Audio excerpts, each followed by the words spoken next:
Dragon, le premier live action des studios DreamWorks sort ce mercredi et voici ce qu'il faut savoir avant d'aller le voir. Tout d'abord, il faut savoir que Dean DeBlock avait écrit et réalisé le premier Dragon en version animée et de retour derrière la caméra.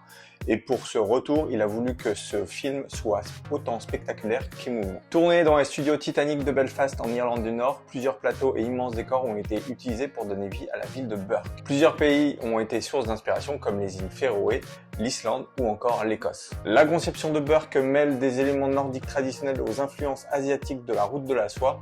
Un travail énorme a été fait pour les décors parce que beaucoup d'objets viennent du Maroc, d'Inde et d'autres régions. Côté casting, n'a pas cherché à avoir des copies conformes au film animé, même si Gerard Butler, qui a prêté sa voix au chef de Burke mais également père de Harold, revient dans ce live action.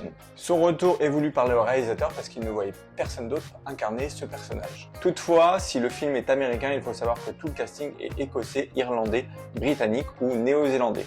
Il n'y a qu'un seul américain dans le film, c'est Mason Tyne qui joue le rôle de Harold. Pour incarner leur rôle, ils ont dû suivre un entraînement d'élevage de chevaux, mais également un entraînement avec leurs doublures respectives, avec au programme de la boxe, l'art de la chute et le combat d'épée. Concernant les dragons, des têtes en mousse ont été créées pour améliorer l'interaction avec les acteurs et il faut savoir également que Croque-Mou a eu 5 marionnettistes pour l'animer. Un pour la tête, un pour le torse et les 3 autres pour les pattes et la queue. Pour le mouvement des dragons, ils ont été calqués de certains animaux. Par exemple, pour Croque-Mou, il s'inspire de l'agilité de la salamandre ou de la grâce de la panthère noire. Quelques modifications ont été faites par rapport au film animé. Il faut savoir que Gulfore, qui n'a plus sa jambe gauche dans le live action, c'était la droite dans le film animé.